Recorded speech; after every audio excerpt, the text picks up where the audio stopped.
নমস্কার বন্ধুরা, আমি শ্রাবণী। আমি চলে এসেছি আরও একটি রেসিপি নিয়ে। চলো রেসিপিটা তাহলে একবার দেখে নিই। আজকের রেসিপি নতুন ছোট আলুর দম। আজকের রেসিপি বানানোর জন্য শীতকালে যে নতুন আলু পাওয়া যায় সেই ছোট ছোট কিছু নতুন আলু নিয়েছি। নতুন আলুগুলোকে আমি সেদ্ধ করে খোসা ছাড়িয়ে নেব। রান্নার প্রথমে আমি গ্যাসে কড়াইয়ে একটু সর্ষের তেল গরম করতে দেব। তেলটা গরম হয়ে গেছে, এই সময় আমি একটু জিরে ফোড়ন দিলাম। জিরেটা যখন ভাজা হচ্ছে ঠিক এই সময় একটা শুকনো লঙ্কা দিলাম, দারচিনি দিলাম, দুটো লবঙ্গ দিলাম ও একটা তেজপাতা দিয়ে দিলাম।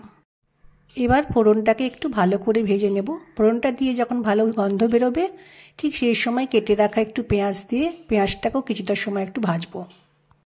কিছুটা সময় পেঁয়াজটা ভেজে নেওয়ার পর আমি রসুন একটু গ্রেট করে রেখেছিলাম, সেই রসুনটা আমি পেঁয়াজের মধ্যে দিয়ে ভালো করে মিশিয়ে নেব।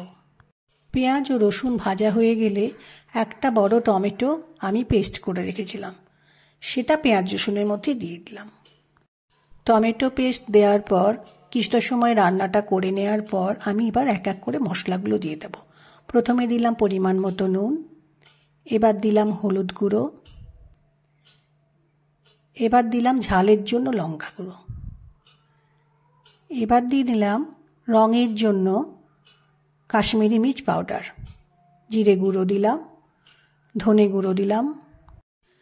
আমি মশলাগুলোর মধ্যে একটু জল দিয়ে মশলাটা কষাবো যাতে মশলাটা পুড়ে না যায়।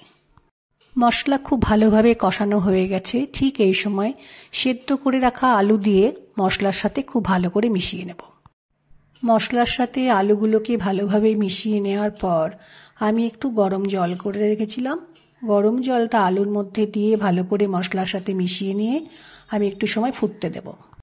আলু যেহেতু সেদ্ধ ছিল সেহেতু রান্না করতে আমার বেশিক্ষণ সময় লাগবে না। রান্নাটা প্রায় হয়ে এসেছে। ঠিক এই সময় একটু গরম মশলা গুঁড়ো দিয়ে ভালো করে আলুর দমের সাথে মিশিয়ে নিলাম। এরপর দিয়ে দেবো ধনেপাতা কুচি। ধনেপাতা কুচি দেওয়ার পর গ্যাসের ফ্লেমকে লো করে মিনিট খানেক রাখলেই আমার তৈরি হয়ে গেল নতুন ছোট আলুর দম।